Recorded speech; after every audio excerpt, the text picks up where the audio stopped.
Maria Zaitun. Maria Zaitun, bangun.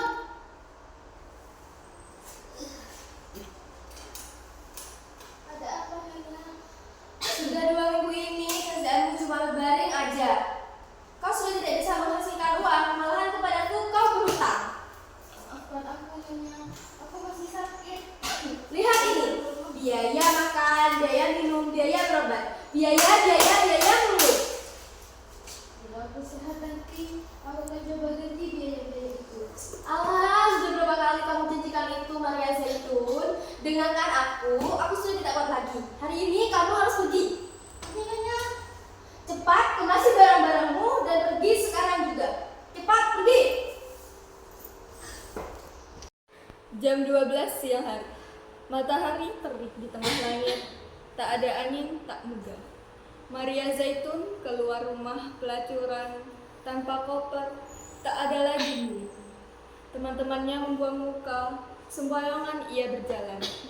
Badannya demam, sifilis membakar tubuhnya. Penuh borok di kelangkang, di leher, di ketiak dan di susunya. Matanya merah, bibirnya kering, gusinya berdarah, sakit jantungnya kambuh pula.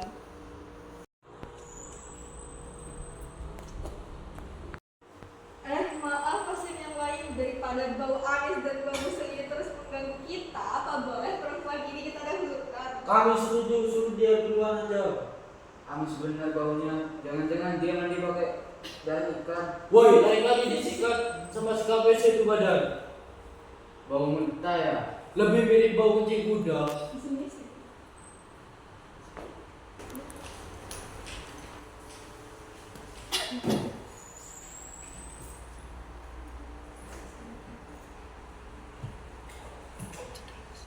Hai Maria Zaitun, hutangmu sudah terlalu banyak padaku. Iya dokter. Jadi sekarang kamu berapa?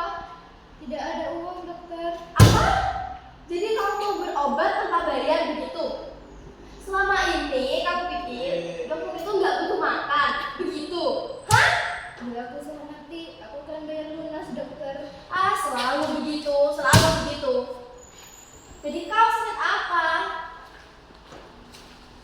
Cukup. Tidak usahku dulu. Tidak perlu. Dari melihat dan mencium baumu saja, aku sudah tahu penyakitmu. Suster, tolong beri dia injeksi vitamin C. Vitamin C? Iya, vitamin C. Tapi dokter, dia ini menderita sifilis yang sudah berbahaya. Paling tidak dia butuh salvarizan. Untuk apa? Untuk apa dia diberi salvarizan? Pertama, dia itu nggak bisa bayar. Yang kedua, dia itu sudah hampir mati. Buat apa diberi obat yang mahal? Impor dari luar negeri pula. Baik.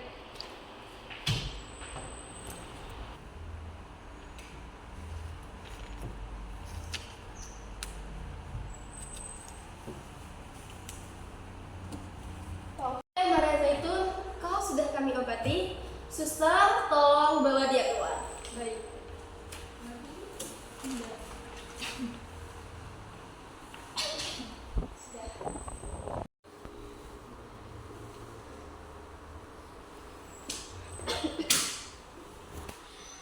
Malaikat penjaga Firdaus, wajahnya iri dan dengki, dengan pedang yang menyala menuding kepadaku.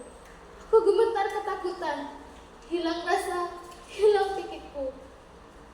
Maria Zaitun namaku, pelacur yang takut dan celaka. Jam 1 siang, matahari masih di puncak. Maria Zaitun berjalan tanpa sepatu, dan aspal jalan yang jelek mutunya, lumer di bawah kakinya. Ia berjalan menuju gereja. Pintu gereja telah terkunci, karena khawatir akan pencuri. Selamat siang. Siapa kau? Aku Maria Zaitun. Mau apa kau kemari? Saya ingin bicara dengan pastor. Tapi ini jam 1 siang, jamnya makan siang. Otomatis pastor sedang makan siang. Maaf, saya sakit dan ini sangat perlu. Baik. Asalkan kau menunggu di luar, aku akan panggilkan pastor. Ingat, tunggu di luar.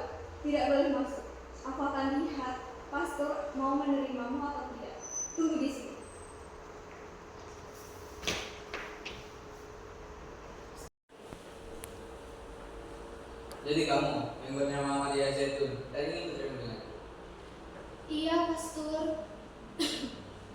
Kamu ada perlu apa? Mau aku dosa, Pastor. Tapi ini bukan jam untuk bicara. Ini waktu saya untuk berdoa, Pastor. Saya mohon, izinkan saya. Saya mau mati. Nanti sebentar lagi ajalku tiba. Kamu sakit? Iya, saya kena raja singa.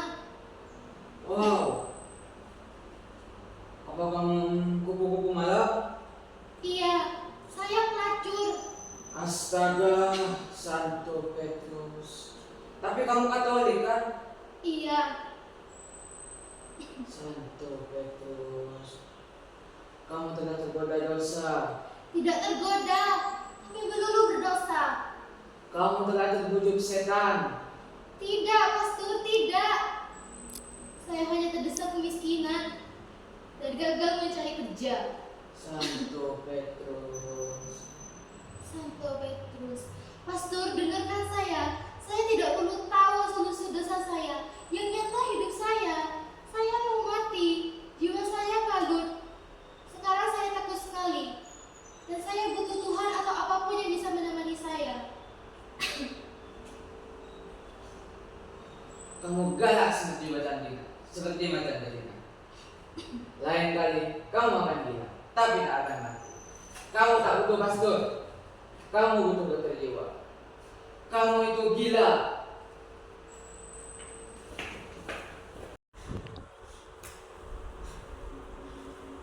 Malaikat penjaga Firdaus, wajahnya sombong dan dengki, dengan pedang yang menyala menuding kepadaku.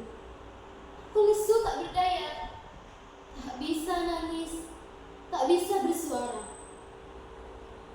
Maria Zaitun namaku, pelacur yang lapar dan dahaga.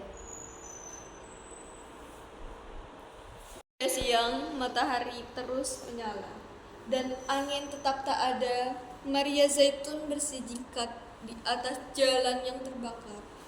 Tiba-tiba ketika menyeberang jalan, ia kepleset kotoran anjing. Ia tak jatuh, tapi darah keluar dari borok di kelangkangannya dan meleleh ke kakinya seperti sapi tengah melahirkan. Ia berjalan sambil mengangkang. Di dekat pasar, ia berhenti. Pandangnya berkunang-kunang, napasnya pendek-pendek. Ia merasa lapar. Orang-orang pergi menghindar. Lalu ia berjalan ke belakang satu restoran. Dari tong sampah itu, ia kumpulkan sisa makanan. Kemudian ia bungkus hati-hati dengan daun pisang. Lalu berjalan menuju keluar kota.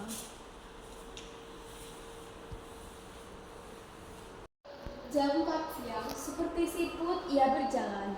Bungkusan sisa makanan masih di tangan, belum lagi dimakan. Keringatnya bercucuran, rambutnya jadi tipis. Mukanya kurus dan hijau seperti jeruk yang kering. Lalu jam 5, ia sampai di luar kota. Jalan tak lagi beraspal, tapi debu melulu. Ia memandang matahari dan pelan berkata, "Debah." Sudah berjalan 1 kilo lagi, ia tinggalkan jalan raya dan berbelok masuk sawah berjalan di pematang. Malaikat penjaga Firdaus, wajahnya tampan dan dengki, dengan pedang yang menyala mengusikku pergi. Dan dengan rasa jijik, ia tusukkan pedangnya yang perkasa di antara kelangganganku. Ah! Dengarkan yang mulia, Maria Zaitun namaku, pelacur yang kalah, pelacur terhina. Jam 6 sore, Maria Zaitun sampai ke kali. Angin bertiup, matahari turun, hari pun senja. Dengan lega ia rebah di pinggir kali. Ia basuh kaki, tangan, dan mukanya. Lalu ia makan pelan-pelan. Baru sedikit ia berhenti. Badannya masih lemas, tapi nafsu makannya tak ada lagi. Lalu ia minum air kali.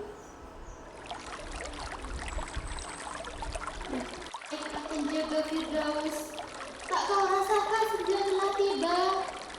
Angin turun dari gunung dan hari merebahkan badannya. Malaikat penjaga Firdaus dengan tegas mengusirku pergi. Bagai patung ia berdiri dan pedangnya menguat. Ketujuh dan malam tiba, serangga bersuiran, air kali terantik batu-batu. Pohon-pohon dan semak-semak di dua tepi kali ini nampak tenang dan mengkilat di bawah sinar bulan. Maria Zaitun tak takut lagi. Ia teringat masa kanak-kanak dan remajanya, mandi di kali dengan ibunya, memanjat pohonan, dan memancing ikan dengan kacangnya. Ia tak lagi merasa sepi dan takutnya pergi. Ia merasa bertemu sahabat lama, tapi lalu ia ingin lebih jauh cerita tentang hidupnya. Lantaran itu, ia sadar lagi kegagalan hidupnya.